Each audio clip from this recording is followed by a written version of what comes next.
Hoje, no Jornal da Univates. Começa a Feira do Livro de Lajeado. Alunos de Comércio Exterior e Relações Internacionais fazem viagem de estudo para a Europa. Na série sobre turismo, a Unisque TV mostra os atrativos da cidade do Oktoberfest. E 13º encontro da Rede Prosa foi realizado na Unijuí. Essas e mais notícias a partir de agora. O Jornal da Univates está no ar.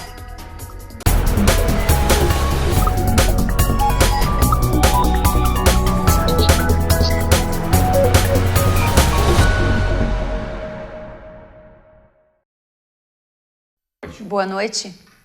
O vestibular da Univates está com inscrições abertas até o dia 22 de novembro. A prova única será aplicada no dia 29 de novembro, da 1h30 às 6h30 da tarde, para 45 cursos de graduação e tecnólogos, sendo possível também o ingresso com nota do Enem. As inscrições para o vestibular podem ser feitas pelo site univates.br/vestibular ou no setor de atendimento ao aluno.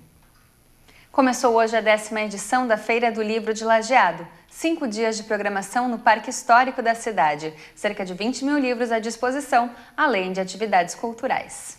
Vão ser 5 dias de feira. Tradição e cultura nos caminhos da literatura é o tema deste ano. Vamos estar comemorando os 100 anos de morte do Simões Lopes Neto e 150 anos do seu nascimento.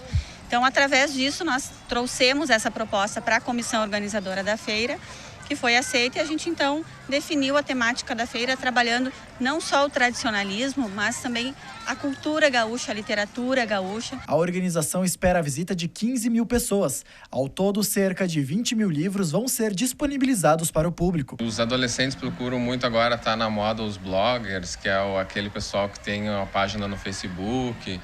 Então a Kéfera sai bastante, e para as crianças também, o que tem desenho animado, assim, até as histórias clássicas, assim, para os menorzinhos sai também, né? Eles entendem, né, o que a feira quer trazer para eles, eles se organizam, todos vêm com dinheirinho para gastar ali, nem que seja 3, 5 reais.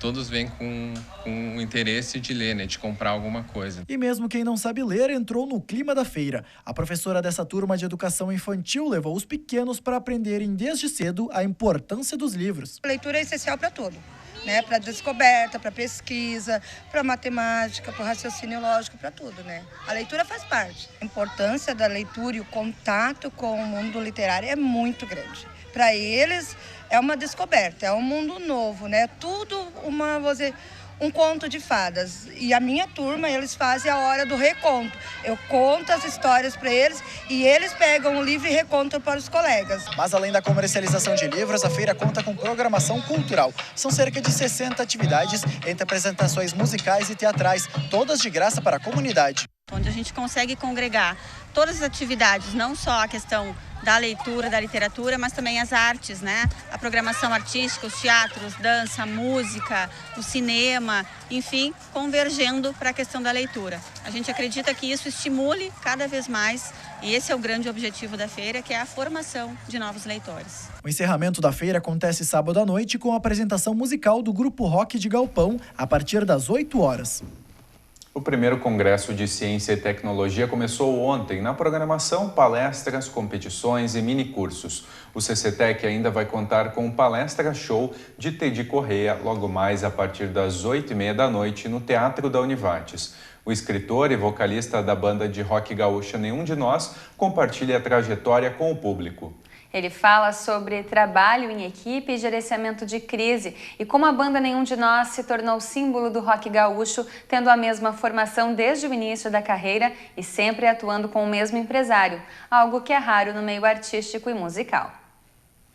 O auditório da Biblioteca Pública de Lajeado vai ser palco do segundo sarau poético-musical, realizado pelo Serviço de Convivência e Fortalecimento de Vínculos. O sarau é amanhã, a partir da 1h30 da tarde, e busca comemorar o Dia do Idoso. O evento é aberto ao público idoso e tem como objetivo fortalecer a convivência. E a seguir, Vivência Internacional. Alunos viajam para a Europa a estudos. Nós já voltamos.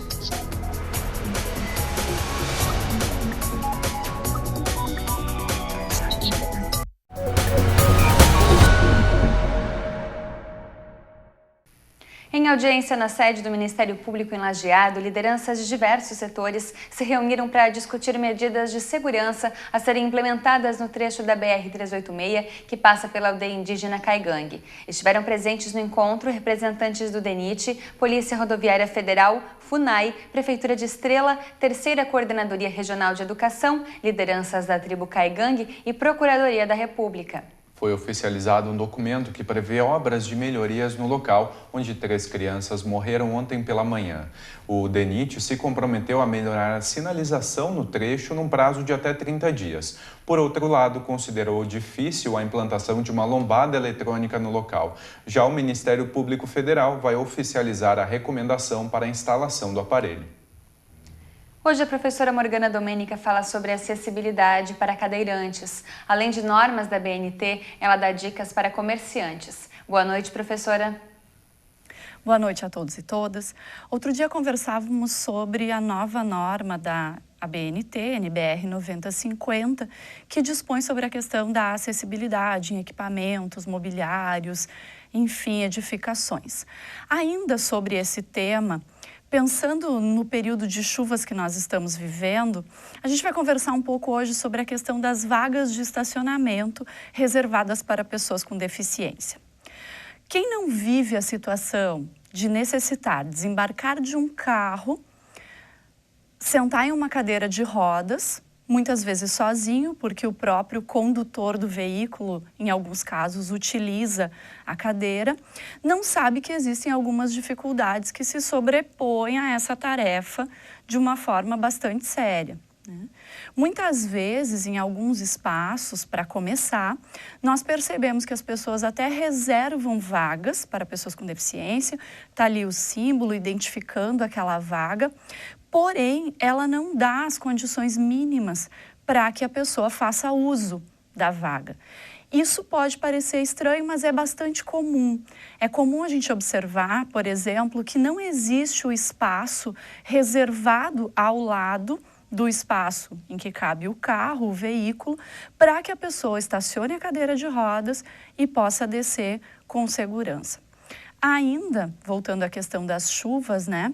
Se nós que não utilizamos uma cadeira de rodas já temos dificuldade, né, em manejar um guarda-chuva, uma sombrinha nesses dias chuvosos que tem feito, é necessário que a gente possa pensar na dificuldade que se coloca para a pessoa que utiliza a cadeira de rodas.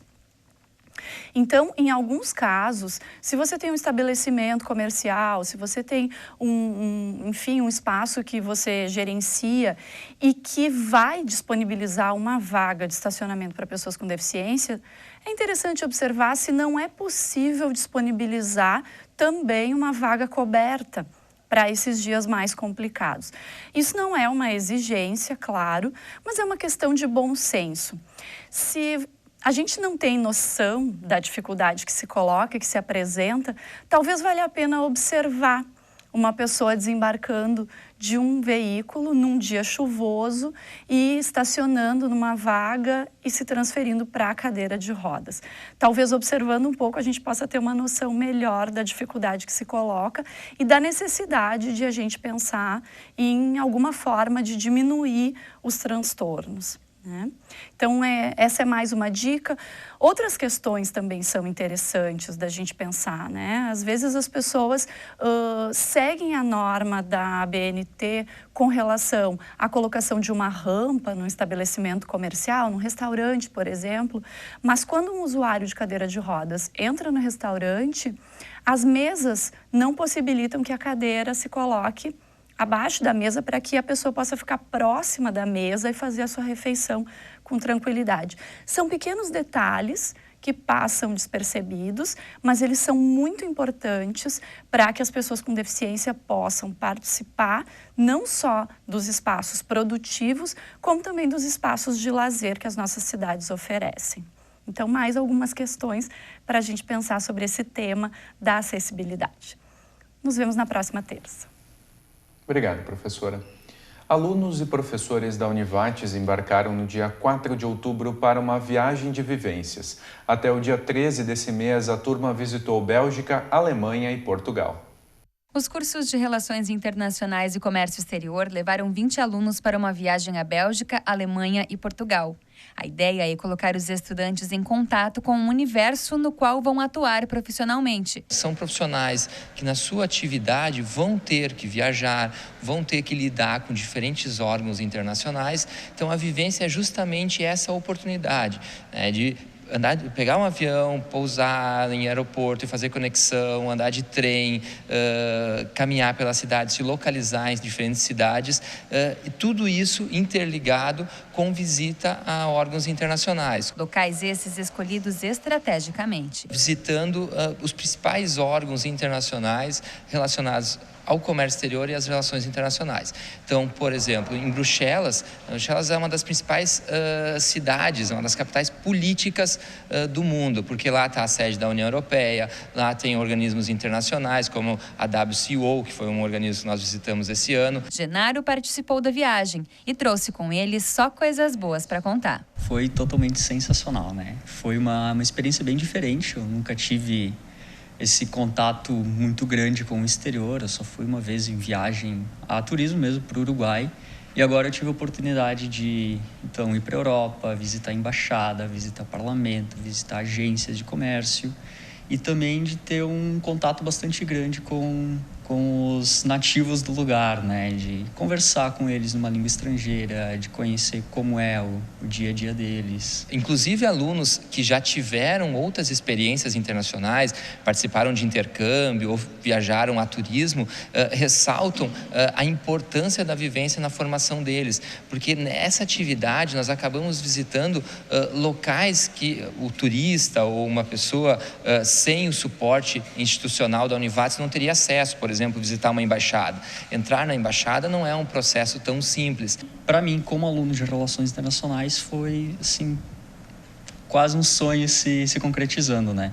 Porque são lugares que a gente estuda bastante em sala de aula e assim a gente teve a oportunidade de ver na prática mesmo como funciona. Até na embaixada a gente conversou com o primeiro secretário e ele explicou como que funciona o organograma da embaixada, o que eles fazem lá, quais são as atividades. Apresentou a equipe falou bastante sobre o comércio, relações Brasil-União Europeia. Então foi bem legal, foi bem diferente. Pode dizer que isso te deixou até mais empolgado para voltar e estudar e terminar o curso? Sim, com certeza. Já estou visando algum mestrado lá pela Europa, alguma coisa assim. Com certeza espero voltar.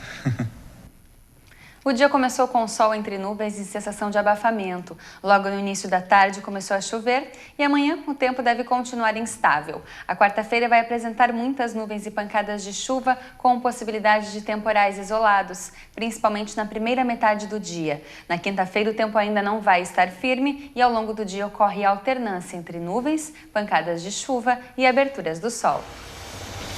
Confira as temperaturas para amanhã. E a seguir, mais uma matéria da série sobre turismo. Nós já voltamos.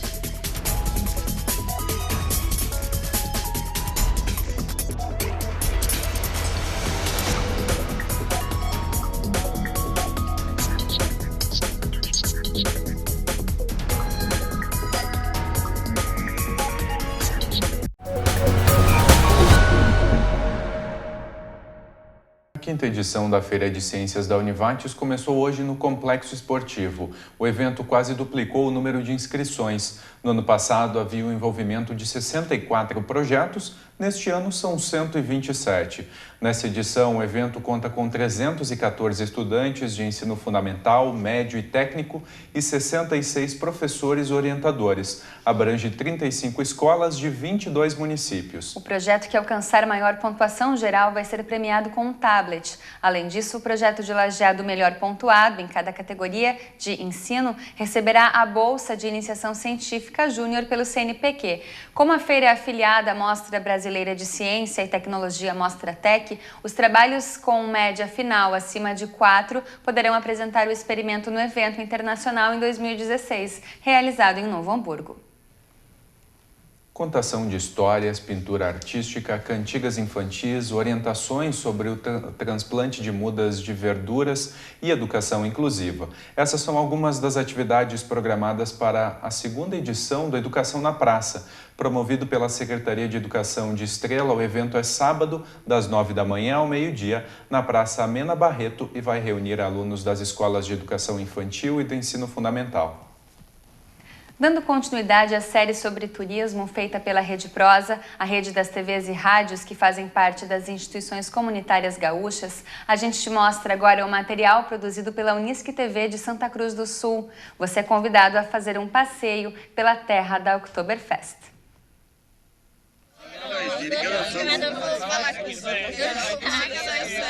Rede Prosa.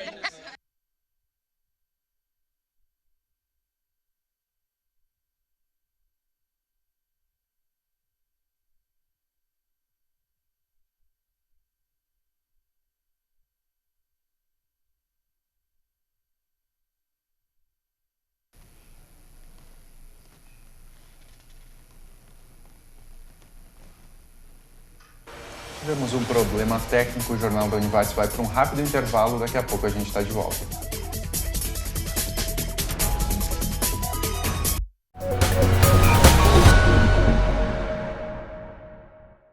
Como vocês viram no bloco anterior, tivemos um problema com a matéria da Rede Prosa sobre a Oktoberfest e por isso nós transmitimos ela amanhã. Na sexta-feira, as TVs e as rádios das instituições que fazem parte do Comung estiveram reunidas na Unijuí e esse foi o 13º encontro da Rede Prosa. Ijuí, a 177 quilômetros de Santa Maria, foi o local escolhido para o 13º encontro da Rede Prosa. Desta vez, a Unijuí foi a instituição de ensino que acolheu as equipes das TVs universitárias, que integram o consórcio das universidades comunitárias gaúchas, o Comung. A primeira atividade contou com uma palestra sobre as tendências da rádio e TVs educativas em tempo de convergência, ministrada por Álvaro Bufará, pesquisador e coordenador de marketing na Universidade Presbiteriana Mackenzie, em São Paulo. Eu acredito que seja fundamental hoje que todas as mídias se adequem às novas tecnologias, seja na forma de produção, seja na produção de conteúdo, ou seja na forma como isso impacta o cotidiano do público. Há uma relação hoje que precisa ser pensada, é como esse público recebe esse conteúdo. Eu acho que no Brasil a gente está muito atrasado em pensar essas questões de recepção e como é que a gente vai fazer esse público trabalhar com esse conteúdo que a gente produz todo dia. E a ideia foi discutir exatamente isso nessa palestra. Após as discussões, foi realizada a avaliação da 12ª série de reportagens da Rede Prosa, que foi dividida em 2 temas: turismo e a influência das novas tecnologias nas relações humanas. A gente sabe das especificidades de cada TV, a gente sabe da qualidade que cada uma tem. Mas no momento que a gente se propõe a fazer uma linguagem textual, visual única, e a gente consegue atingir um objetivo como a gente atingiu dessa série que foi dividida entre turismo e tecnologia, e a gente consegue ver que todas as TVs, ao que se propuseram, conseguiram responder a isso e tiveram uma qualidade muito grande, bom, aí é fantástico. Acho que o telespectador, na verdade, que vai ter esse presente, as comunidades onde essas instituições estão inseridas que vão ter esse presente. A programação ocorreu durante um dos dias da Expo Ijuí Fenadi, uma oportunidade para os participantes conferirem de perto os atrativos da feira, além de conhecerem a cultura da cidade. A ideia é que esses encontros também sirvam para conhecer as culturas do lugar, a cultura do lugar, a história do lugar, e que daí nasçam muitas outras ideias, porque eu acho que nós somos elementos que se constituem dentro de uma cultura. Depois das definições sobre os próximos 2 temas da série, uma pausa para conhecer mais sobre a história da cidade, na apresentação da Epopeia Ijuí. A encenação foi realizada em um dos pavilhões da Expo Ijuí. A última atividade do encontro contou com a participação do reitor da Unijuí e presidente do Comung, que falou sobre o atual cenário em que estão inseridas as universidades comunitárias. Para ele, a Rede Prosa é uma oportunidade de também divulgar as potencialidades de cada instituição de ensino superior. Vocês trabalham com a questão da comunicação, seja via televisão, seja via do rádio. É fundamental que nós consigamos repercutir aquilo que as IES comunitárias estão fazendo. não numa perspectiva de nos vangloriar, de nos enaltecer com relação ao que fazemos, mas numa perspectiva de que a gente possa agregar novos agentes, novos atores a esse projeto. O próximo encontro da Rede Prosa deve ocorrer no mês de abril de 2016, em data e local a serem definidos. As 2 novas séries de reportagens você confere a partir desta quarta-feira, no Jornal da Unifra. A primeira delas foi produzida pela TV Unifra e vai mostrar como as novas tecnologias podem influenciar na ciência, nos relacionamentos e nos meios de comunicação. O Lajadense deu adeus ao Brasileirão da Série D na noite de ontem no estádio Alviazul diante do River do Piauí. No jogo de ida, o Alviazul perdeu de 3-0. O Lajadense precisava fazer pelo menos 3-0 para levar a partida para os pênaltis. Aos 27 minutos, Éder passa para o camisa 10, Alan Baldi, que chuta de perna esquerda. A bola bate na trave e entra 1-0 na Arena Alviazul. Aos 17 do segundo tempo, a zaga do Lajadense bobeou, Fabinho recebeu livre na área e marcou, decretando a eliminação do Alviazul.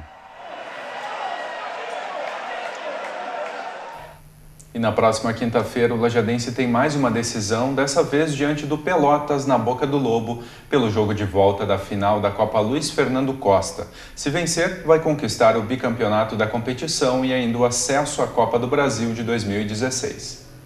No final de semana, o Centauros foi a Caxias do Sul enfrentar o Valkyrians pela 3ª rodada da Copa RS. Em uma tarde inspirada do centro Guilherme Borges, a equipe estrelense saiu com resultado positivo, 36-12, e divide com o Serra, também de Caxias, a primeira posição no campeonato. Na próxima rodada, Serra e Centauros se enfrentam. O jogo está marcado para o dia 7 de novembro em Caxias. A edição de hoje fica por aqui. A gente te espera amanhã à noite a partir das 6h30. Tenha uma boa noite. Obrigada pela companhia e até amanhã.